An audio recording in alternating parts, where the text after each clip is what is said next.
ای مولا غیبات او زور خبرو باندې کله مولا راغلو یو صحابي د مولا د صعصع بن سهان نومیږي. صعصع بن سهان پاسېدو وته یو ساعت کې مولا دا راته وایم د دجال مرګلي دا به څه خلتوي او دجال به کله رسي وی دجال فتنه چه ده مولا ورته یی د څو خبرې ته خیام د دجال فتنې کې شامل دي د دجال ای مرګلو ناخ کې دي.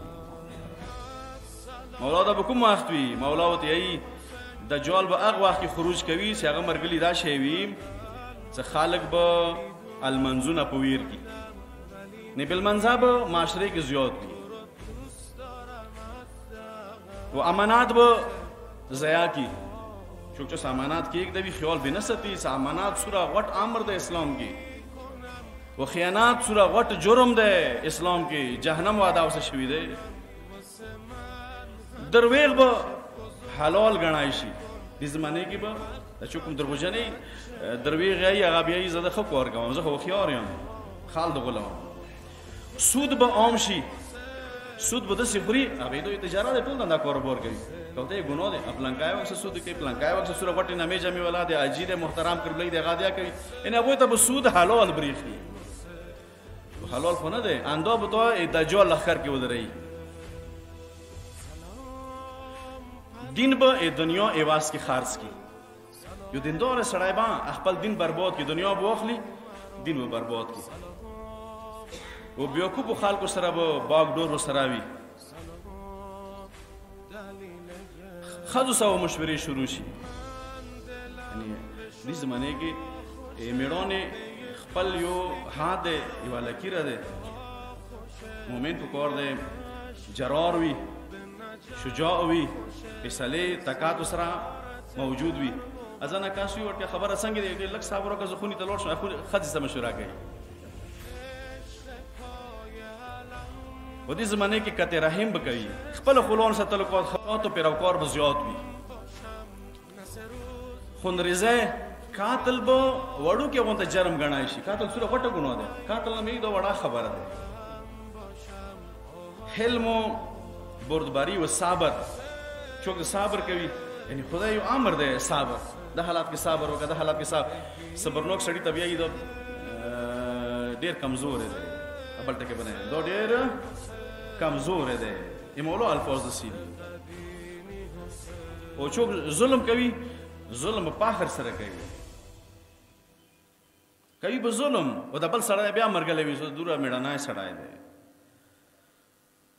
بدشیان به پاجرو فاسق وي بدکاری وي وزیران به ظالم وي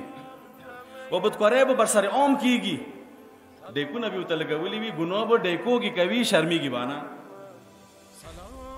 بدکاری به علانیتن وی علانیتن معنی اعلان به کوي سټیر وریا ووري مولانا نفی خیلی شپړه سم نه کدا بهتان گناه سرکشی تا بدور عام هیچ باون اعتراض نکړي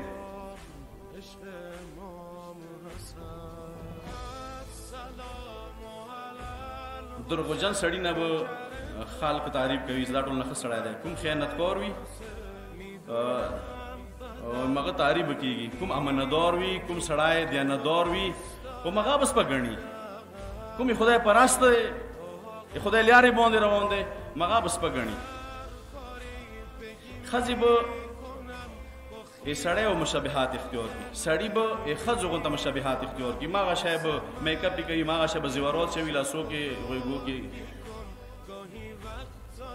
وی بل نه ښه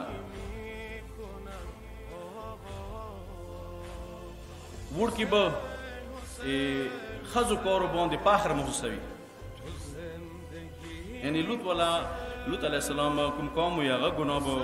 عام شي فخر وګڼي لیو ډنچې باندې به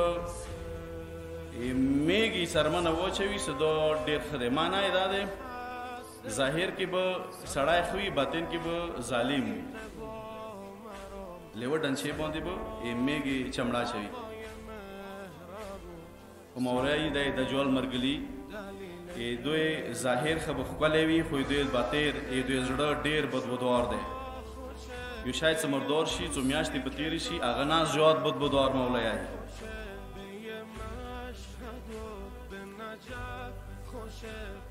او دوی زړونه که وکسوی یو ټکی به د استعمال شوی دی دوی زړونه ایله وینه زیات ترخه دي ظاهر خوږ دی دغو کسانو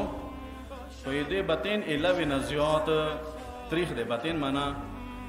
یعنی که دوی ته مقام میلاو شي مومنانو ته به صورت زیات تکلیف رسوي باطن یې ډېر تریخ دی عربو کې یو بوټی دی هغه مرچک نه زیات تریخ دی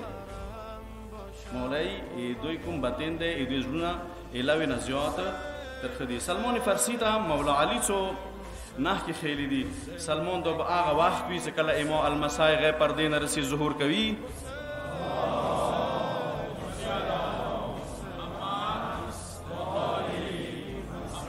سلمان دا به هغه وخت وي ورور به خور ته داسې جوړه راوړي یا پلار به لور ته داسې جوړه راوړي غیرتمند میړه به ښځې ته داسې جوړه راوړي که جوړه یې غستولې وي خو پټه به نه وي څرګنده به برېښي عربو کې دا جمله ډېره ترخه وه هغوی لباس کوم دی او ستاسو کوم سترمن دي هغوی سار نه خپو پورې لباس خو محفوظ لباس دی دا جمله څه عالي ویله یو کس پاسېد و جذبې کړه مولا داسې زمانه دنیا نه روانه دی مولا ورته ها داسې به کېږي اوس ځنه وخت کې یو که نه د ښځو لباس خراب شو جامې نری شوې جامې لاندې شوې جامې تانګې شوې د راوړي د چوک پېښور نه وته مولا والا نښه دی که نه ورور دې راوړي وته میړه دې راوړي وته او دا نښې یخو کسانو نښې نه دي د یو کسانو نښې دي کله مولا ظهور کوي دا به دجال لښکر کې ولاړ وي مولا ځل په کار څه به قتلېږي